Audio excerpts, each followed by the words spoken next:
제가 이미 그 교회에 오늘 예배 안내를 하면서 그런 말을 썼습니다만, 질병관리본부에서 상명하게 그렇게 말하지는 않았는데, 이 코로나19 감염 사태가 확실히 좀 다른 국면으로 들어가고 있는 것 같습니다. 여전히 100명 전후에 그 새로운 확진자들이 나오고 있지만, 지금 주로 부산, 울산, 경남 지역과 충청도 이런 지역으로 해서 어제 보니까 확진자가 한 명도 없는, 신규 확진자가 한 명도 없는 그런 시도들이 늘어나고 있고, 서울 경기가 특별히 외국하고 많이 연관되어 있어서 서울 경기가 새로운 확진자들이 좀 생겨나고 그렇게 하고 있는데, 확연히 아마 전 이번 주간을 좀 보내면서 좀 다른 국면으로 접어들지 않을까, 기대 반 또 그 해석 반 이렇게 해서 생각하고 있습니다. 그러면 우리 예배 드리는 것도 훨씬 더 좀 자유롭고 또 기쁨 가운데 드릴 수 있을 거라 생각이 되고, 다음 주일 이제 부활주일을 맞이할 텐데, 부활주일을 맞이하면서 하나님께서 주시는, 예수 그리스도께서 주시는 선물처럼 느끼면서 우리의 예배의 평안함을 얻을 수 있었으면 그렇게 기도하는 마음입니다. 여러분, 오늘 설교 제목, 주보에 적힌 설교 제목을 유심히 한번 보셨습니까? 그의 품에 누워 너를 보았지. 저는 낭만적으로 쓰느라고 썼는데 낭만적으로 느껴지셨는지 모르겠습니다. 그 연인의 낭만이 아니라 공동체가 함께 어울리면서 누릴 수 있는 그 낭만, 야, 그의 품에 누워서 또 너를 보았지, 그런 제목 썼는데요. 여러분, 저는 그래서 오늘 이 가룟 유다의 배신 사건이 들어있는 그 이야기인데, 그 가룟 유다의 배신보다는 사도 요한과 또 사도 베드로의 그들의 몸짓에 집중하면서 오늘 본문 말씀을 살펴보려고 합니다. 그래서 오늘 설교 제목은 사도 요한의 입장에서 정리해본 말입니다. 그의 품에 누워 너를 보았지. 그의 품은 예수님의 품이고, 여기서 말하는 너는 맞은편에 있는 베드로를 말합니다. 여러분, 레오나르도 다빈치의 최후의 만찬은 적어도 요한복음이 말씀하고 있는 예수님의 마지막 만찬 장면과는 다른 것으로 보입니다. 당시 유대인들의 잔치 식사 자리는 낮은 식탁이 낮았습니다. 낮은 식탁 앞에 그 상체를 받치는 깔개를 두고 그 왼쪽 이 발꿈치로 몸을 받치고 오른손으로 이렇게 음식을 집어서 먹는 그런 모습이었습니다.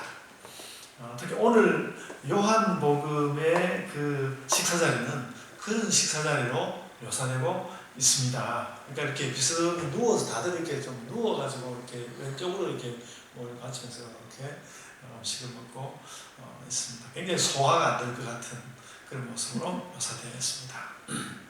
그래서 오늘 본문 23절을 보면 한 제자가 예수의 품에 의지하여 누웠다고 그렇게 말씀했습니다. 참 우리가 성경을 읽어도 저는 이번에 설교하면서 여기에 대해서 처음으로 주목을 한번 해봤습니다. 성경을 읽어도 그냥 이렇게 지나가고 있는데 그랬습니다. 예수의 품에 의지하여서 누웠습니다. 그러니까 유대인들의 식사 풍습을 모른다면 마치 그 제자가 예수님의 배를 깔고 누웠다는 그런 느낌마저 줍니다. 근데 그렇게 어지럽게 여기저기 누운 것은 아니고, 아까 말씀대로 깔개의 상체를 기대고 왼쪽 팔꿈치로 몸을 받치면서 비스듬히 누워서 식사를 하는 그런 장면입니다. 그러면 그 가장 가까운 자리에 있는 사람의 품에는 기댈 수 있다는 것이죠. 다 이제 좀 누워 있으니까 가까이 있는 사람은 그 사람 품에 기댈 수도 있다는 것이죠. 어차피 누워 있는 것이라서. 그래서 저는 이런 식사법이 그 소화에는 확실히 좋을 것 같지는 않지만, 근데 원래 또 음식을 이렇게 왼쪽으로 눕는 것은 소화에 좀 다소 낫다고, 오른쪽으로 눕는 것은 특히 좋지 않은데 왼쪽으로 눕는 것이 좋다고 들은 적이 있습니다. 약은 소화에는 좋지 않을 것 같은데, 그 공동체가, 그러니까 잔치 자리로는 괜찮기도 할 것 같다. 이 로마의 식사법이라고 하거든요. 네, 괜찮다는 그런 느낌입니다. 하여간 오늘 본문에서 예수 공동체는 그런 식사법이 나눌 수 있는 친목을 잘 보여주고 있습니다.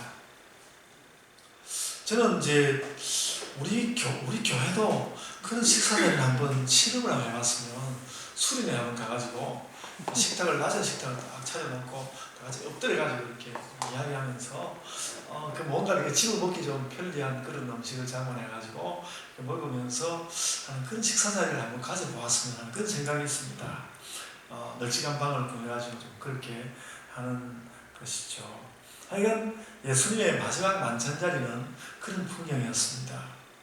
근데 그 식사자리의 친밀감은 약간은 좀 껄렁껄렁한 청년 패거리 같은 그런 행동 같기도 하고, 그래서 그 정도로 굉장히 그 뭐랄까요, 하여간 이렇게 그런 식사를 취하고 오면 이제 품에도 들어오고 그렇게 하긴 하겠지만, 하여간 좀 뭔가 굉장히 그 굉장히 자유롭게 들어두어서 밥을 먹고 있는 그런 느낌이고, 그래서 예수님과 함께 제자들이 그런 식사 자리를 이룬다는 것이 한편으로는 굉장히 신비스럽게 느껴질 정도입니다. 그래서 이 제후 반찬은 그야말로 잔치자리죠. 잔치자리이지 무슨 의전적이거나 예절을 차렸다거나 그런 것으로 보이지 않고, 그런 많은 것들을 좀 밀어낸 아주 자유로운 식탁으로 보입니다. 그리고 그 유대인들이 일반적으로 가졌던 잔치자리보다도 뭔가 예수님과 그 제자들의 잔치자리는 보다 더 그런 자리였던 거예요. 예수님에게는 지금 죽음의 시간이 시시각각 얼마 남지 않았거든요. 지금 제후 반찬자리니까 죽음의 자리가 얼마 남지 않았는데 굉장히 자유롭고 친밀한 식사자리를 지금 이루고 있는 그런 장면입니다. 그래서 그가 사랑하시는 제자가 예수의 품에 의지하여 누웠다고 말하였습니다. 그래서 이 말을 한마디 좀 정리를 해보면요. 우선 이제 그 오늘 본문에는 그가 사랑하시는 제자는 사도 요한이 거의 틀림없습니다. 사도 요한이 거의 틀림없습니다. 비평 작업을 거치는 결과로 말하자면 요한복음은 사도 요한이 썼거나 아니면 사도 요한과 관련이 있는 사도 요한의 공동체가 쓴 것으로 받아들여집니다. 근데 만약에 사도 요한이 복음서를 썼다면 그가 사랑하시는 제자라는 그 말은 자기 자신을 말하는 것이고, 그래서 자기가 그렇게 예수님 품에 누웠다 이렇게 이야기를 쓰는 것이 됩니다. 만약에 요한이 아니고 요한이 속한 공동체가 이 복음서를 쓴 것이라면 자기 공동체의 가장 중요한 인물 사도 요한에 대하여 공경을 담아서 이 이야기를 쓴 것입니다. 이 말씀을 쓴 것인데요. 그래서 이제 합리적인 비평가일수록 요한보다는 요한 공동체가 복음서를 썼을 것이다 그렇게 본다고 합니다. 근데 야간 저자가 사도 요한이든지 사도 요한 공동체에 속한 어떤 사람이든지 간에 본문에 나오는 주께서 사랑하시는 제자는 어쨌든 사도 요한이라는 것이죠. 그래서 요한이다. 근데 그 요한이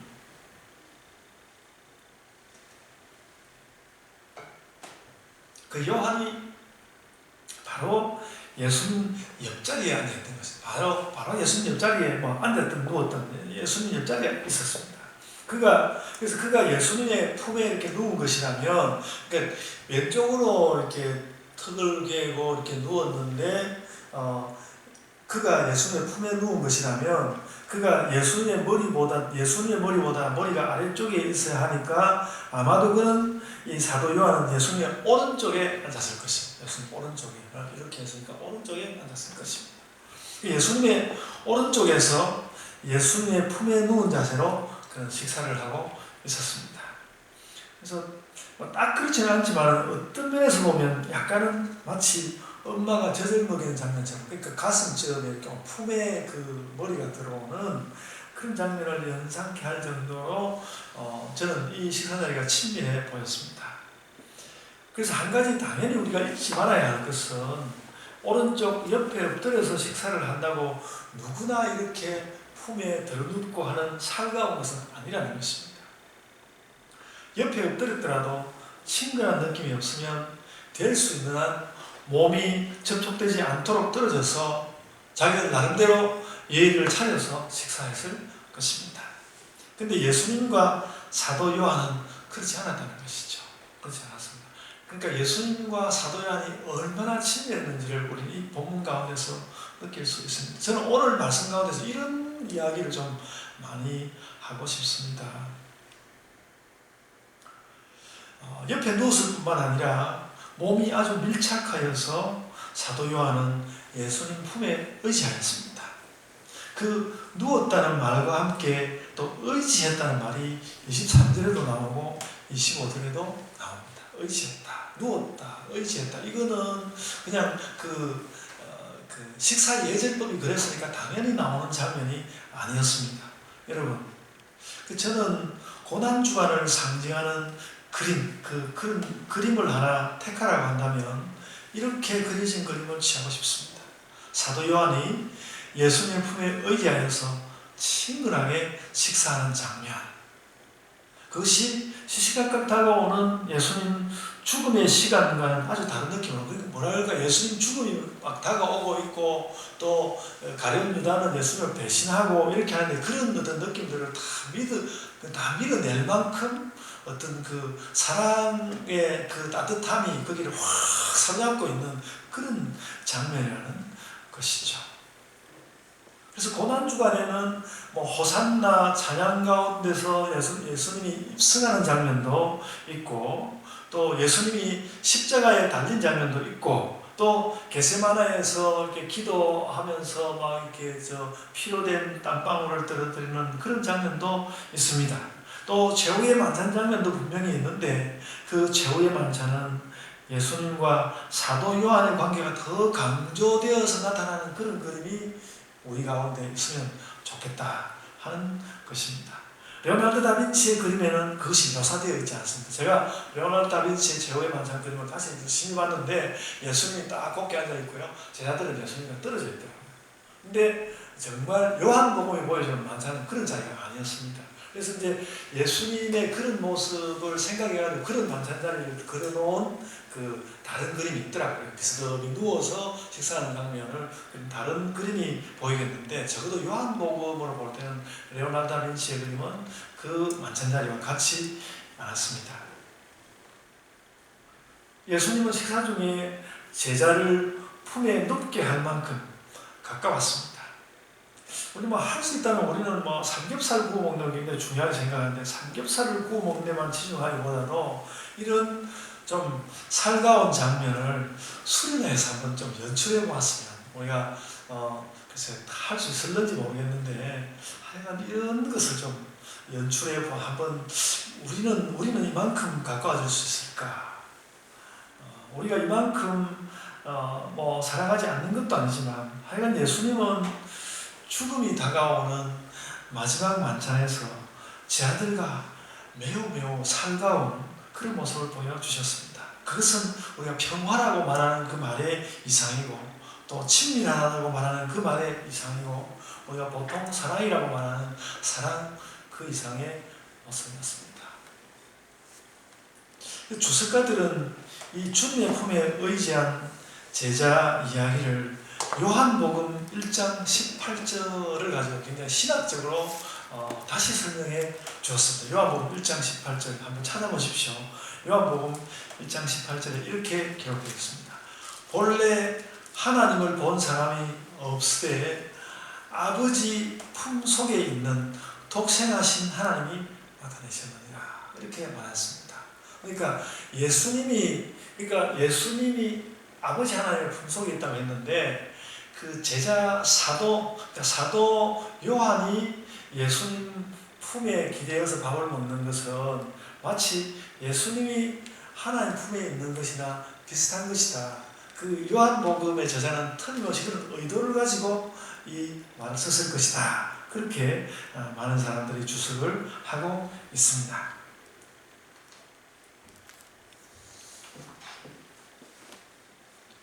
그래서 예수님이 이 장면을 좀 지나서 요한복음 17장에 가면요. 요한복음 17장 이하에서 예수님이 그 제사장의 기도를 하는 그 기도를 하면서 그 17장 21절에 이런 기도를 예수님이 우리가 하나인 것처럼 저들도 하나가 되게 하소서 이런 말씀을 했는데, 그러니까 이 예수님이 하나님 품에 있는 것처럼 우리들도, 그러니까 그 제자들도, 물론 지금 이제 본문에 나오는 것은 예수님 품에 제자가 이렇게 품긴 거지만 우리들도 마찬가지로 그 예수님이 하나님 품에 있듯이 우리들도 서로에게 품에 안아주고 안기고 그렇게 하는 장면을 우리는 연상할 수 있습니다. 오늘 본문은 그런 것을 우리에게 보여줍니다.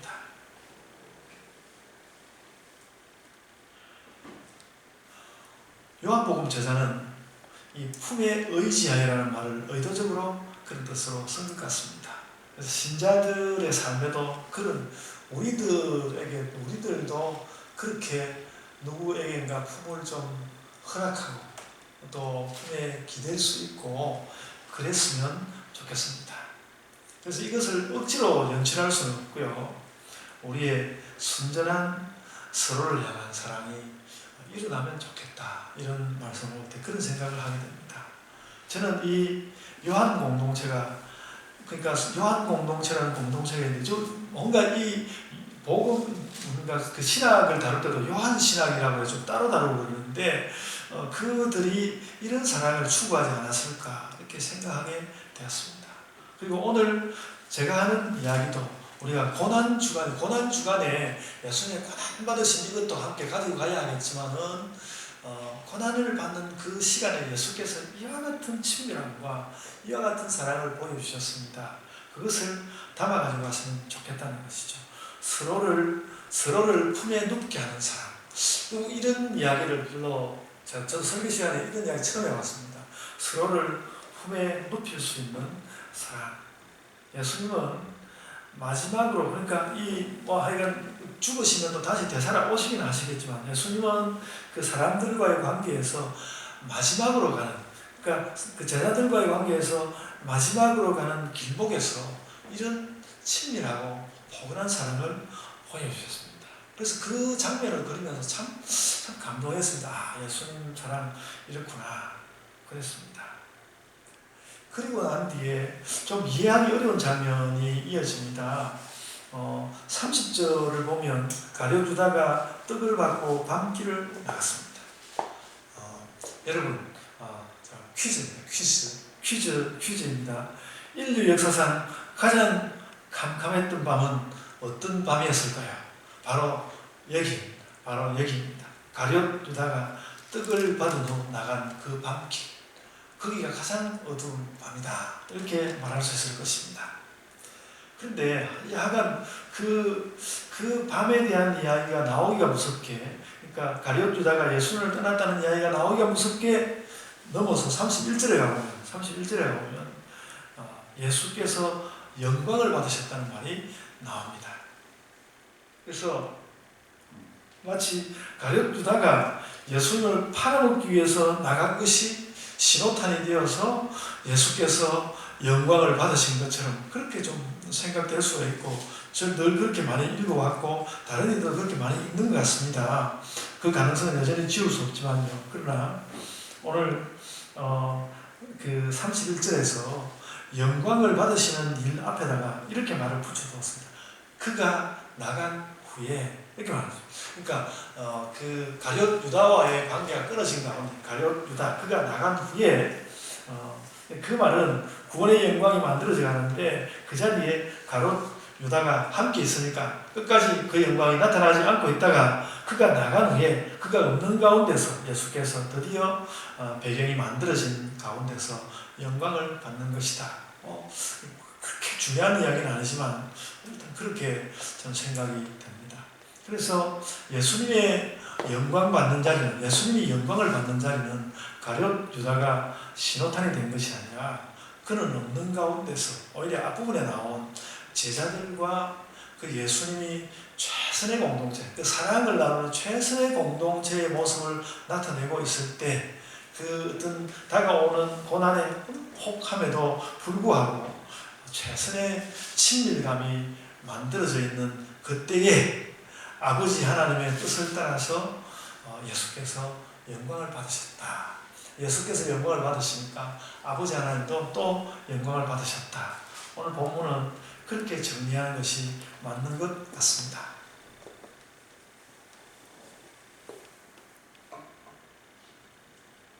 여러분, 요한이 예수님께 기대어서 누운 이 장면은 요한만으로 끝나지 않습니다. 요한의 이야기만으로 끝나지 않고 24절에 더욱더 제가 볼 때 더욱더 자연스러운 공동체의 모습이 등장합니다. 그 24절에는 이렇게 말씀했거든요. 시몬 베드로가 머릿짓을 하여 말하되 말씀하신 자가 누구인지 말하라. 이 지금 그 사도 요한에게 던지는 말이거든요. 이 말은 베드로가 요한에게 한 말입니다. 그때 그가 머릿짓을 했다고 말합니다. 머리를 이렇게 머리로 이렇게 뭔가 너 나한테 말해 이런 느낌으로 말하는 것이죠. 우리는 손짓이 아니라면 턱짓을 하고 혹은 눈짓을 하고 몸짓을 하고 또 우리로서는 자주 쓰는 말이 아니지만 머릿짓도 할 수 있죠. 그래서 그렇게 하는 사도 베드로의 모습은 아주 가까운 사이의 사람들이 약간의 장난기를 섞어서 너하고 나하고 친구니까 머릿짓 해가면서 그렇게 약간의 장난기를 섞어서 하는 행동으로 보입니다. 그래서 요한은 예수님께 기대어서 누워있다면 반대편에서 베드로는 그 예수님과 요한이 함께 보는 시선 속에서 머릿짓을 하면서 한번 말해봐 무슨 말이야 뭐 이런 느낌이라는 것이죠. 그래서 이 장면도 어떤 그 배신이 관련된 가운데 무슨 그 침통한 예언, 어떤 예언의 침통함 이런 것보다는 예수님과 요한과 거기에 또 마주서 앉아있는 또 베드로가 함께하는 공동체의 친근함으로 나타나고 있다는 것이죠. 이런 모든 장면은 요즘 우리가 코로나19로 인해서 금지당하고 있는 접촉과 살가움의 종결자 같은 것입니다. 여러분, 마침 말입니다. 제가 그러고 나서 본문 성경 말씀을 살펴볼 때 마침 그 요한복음 13장 앞부분에는 뭐가 나왔는가 하면요. 예수님이 제자들의 발을 씻는 장면이 나옵니다. 우리가 이걸 본따서 세족식을 하고 그러는데, 그러니까 예수님이 그 제자들의 발을 씻어주는 이 장면도 그냥 뭐랄까 나는 너희를 위해서 뭐든지 할 수 있어 이런 어떤 그 나중에 교리를 만들 수 있는 이런 내용보다도 굉장히 그 예수님과 제자들이 가까웠다. 아주 우리가 생각하기보다 아주 가까웠다. 그러니까 우리가 세족식 같은 거 하려고 해보면 굉장히 낯선 일인데 이 사람 내가 발 씻는 거 하기가 좀 발 씻는 사람도 뭔가 좀 쉽게 손이 다가가지 않고 발을 내놓는 사람도 갑자기 내 발이 못생긴 것 같고 뭐 이런 느낌이 드는데 예수님이 제자들의 발을 씻어주신 것은 아주 가까운 어떤 가까움을 표현한 것일 수 있다는 생각을 제가 해보았습니다. 그래서 그렇게 발을 씻겨주시고 또 식사 중에 제자가 그 선생의 가슴에 몸을 기대고 또 선생이 대화를 한마디 던졌는데 제자들은 그걸 가지고 또 주거니 받거니 하면서 머릿짓으로 소통하고 그런 스킨십과 몸짓과 살가움으로 예수님의 마지막 만찬, 그 예수님의 마지막 만찬이 그런 것들로 채워져 있다는 것입니다. 그런 것들로 채워져 있다. 우리는 고난주간에 대하여 마지막 만찬에 대해서 이 인상을 채워 넣어야 할 것 같고 우리가 살아가는 삶의 모든 국면에서 우리의 모든 자리에서 우리는 좀 이렇게 살 수 없을까? 우리는 이렇게 살 수 없을까? 그렇게 생각을 해야 하겠다는 것이죠. 할 수만 있다면 우리도 이런 살가움을 개선해야 할 것입니다. 그래서 교회가 교회 안에서 싸운다거나 혹은 또 이런 일로 싸운다거나 이런 일이 정말 없어져야 할 것 같습니다. 그래서 하여간 설교 준비하면서 내내 고민은 됐습니다. 저도 한계를 느끼는, 우리가 이 정도까지, 우리 교회가 이 정도까지 가까워지라고 성경은 말씀하고 있는데 우리는 어떨까 하고 그런 부분이 참 좀 고민이 되기는 했습니다. 그래서 그럴 수 있다는 생각이 들고요. 그러니까 제가 여기서 다시 드리는 말씀은 예수님이 그 영광 받는 일이, 예수님이 영광을 받는 일이 가룟 유다의 예수님 팔아먹는 배신 신호탄이 된 것이 아니라 예수님과 제 아들이 이렇게 친밀하게 뜻이 통하고, 그래서 그 하나님과 인간이 뭔가, 하나님과 사람들이 뭔가 한편이 될 수 있고, 몸짓, 머리짓, 던져지는 말들, 이런 것들이 그 하나 될 수 있는 모든 것들이, 말이든 뭐든 하나 될 수 있는 그 모든 것들이 어우러지는 가운데서 예수께서 영광을, 내가 이제 영광을 받았다, 이렇게 말할 수 있겠다는 것입니다. 여러분, 그래서 우리 교회가 영광스러운 것도, 우리 교회가 영광스러운 것도, 그리고 여러분 한 사람이 영광스러울 수 있는 것도 그런 친밀감 가운데서 만들어지면 좋겠습니다. 요즘 뭐 드라마 같은 거 보면 늘 뭐랄까, 죽을 힘을 다해서 남들과는 달리 하여간 뭔가 나만은 남다르게 해서 아주 치고 나가서 이제 성공하고 영광받고 그런 거 나오는데, 그런 것도 좋긴 하지만 우리 그리스도인들의 영광은 이와 같은 살가운 가운데 일어나는 것이다. 그런 심령을 나누고 싶습니다. 예수 그리스도와의 진정한 친밀감 속에서 우리가 영광을 얻는 교회가 됩시다. 이렇게 말하고 싶습니다. 여러분, 근데 오늘 본문에 마지막 장면이, 그래서 더 분명한 인상을, 오늘 본문의 마지막 장면이 더 분명한 인상을 남깁니다. 그 영광을 받은 예수께서 나는 이제 영광을 받았다, 모든 것이 끝났다, 그런 것이 아니었습니다. 오늘 34절 말씀이 오늘 우리가 마지막으로 꼭 깨달아야 하는 말씀입니다. 이미 제가 누차 말씀을 드렸지만 오늘 본문으로 깨달아야 하는데 34절 말씀이 그렇습니다. 예수께서 34절에서 새 계명을 너희에게 주노니 서로 사랑하라, 이렇게 말씀하셨습니다. 예수님이 그렇게 공생애 내내 아직 내 때가 오지 않았습니다.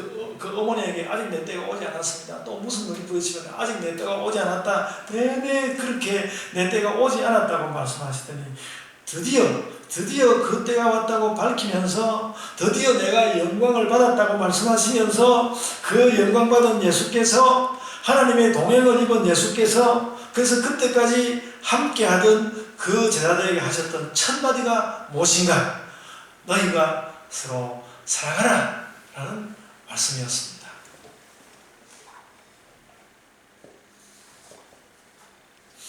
그러면서 새 계명을 주노니 서로 사랑하라, 이렇게 하셨습니다.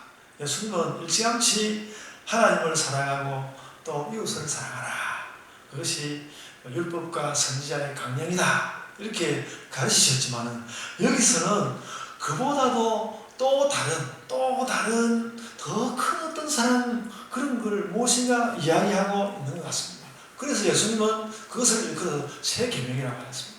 그러니까 그 예수님께서 이미 앞질러서 하나님을 사랑하고 이웃을 사랑하는 말씀을 주셨지만은 그보다는 또 뭔가 더 다른 사랑으로 사랑하라고 말씀하시면서 이거 새 계명이라고 말씀하셨습니다.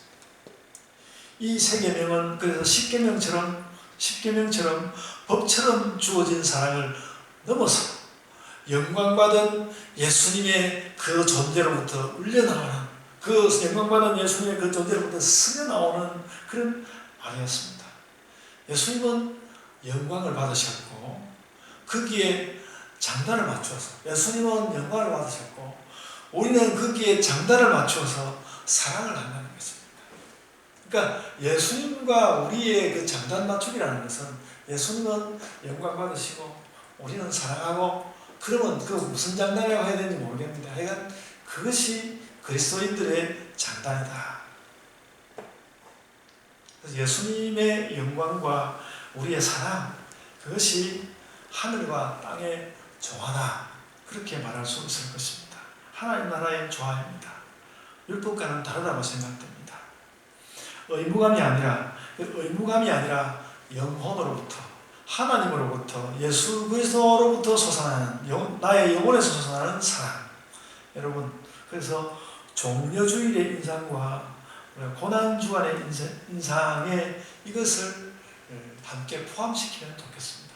고난주간 생각할 때 고난받으신 예수님 생각할 뿐만 아니라 예수님의 영광과 우리의 사랑이 장단이 맞추어지는 그런 때, 그런 시기로 우리가 기억했으면 좋겠습니다. 예수님의 영광을 배경으로 하는 우리의 영혼의 사랑, 이 사랑에 도달하고 살아내게 하소서. 우리가 이런 기도를 가져야 하겠습니다. 하나님, 우리가 이 사랑에 도달하고 이 사랑을 살아내게 하소서. 제가 이 사랑에 대해서 너무 해설할 주제는 안 되고요. 그래서 이 사랑의 모델이 바로 예수님의 십자가 죽음이라는 것이죠. 십자가 죽음이다. 저는 이 말을 통해서 희생만 강조하려는 건 아니고, 사랑의 모든 것을 쏟아내는 모델로서의 사랑이 우리에게 주어졌습니다. 그래서 예수님의 십자가는 우리에게 피할 수 없는 과제를 남겨주죠. 그러니까 예수님의 십자가는 우리에게 과제를 남겨주는데, 우리도 그렇게 죽어야 된다, 꼭 그런 것보다는 정말 사랑을 원하는 것이라면 정말로 이런 영혼의 사랑을 해라 하고 예수께서 우리에게 숙제를 주셨습니다. 오늘은 그런 숙제를 할 필요가 있죠. 그런 숙제를 해야 합니다. 그러니까 오늘 본문이 주는 메시지, 그러니까 우리가 21절로부터 35절 말씀을 읽었는데, 오늘 본문이 주는 마지막 메시지는 그것입니다. 너희가 이런 영혼의 사랑을 이루어라. 그것이 나를 따르는 것이다. 이렇게 주시는 것입니다. 여러분, 우리는 그렇게 사랑하고 싶은 마음과 함께 여러 가지 인간적인 한계도 많고 또 미움도 많고 그러는데, 그러니까 우리 할 일은 사랑을 가지고 그런 미움과 한계를 이렇게 좀 넘어서 가는 그런 신자들로 살면 좋겠습니다. 아멘. 제가 기도하겠습니다. 주님, 은혜를 감사합니다.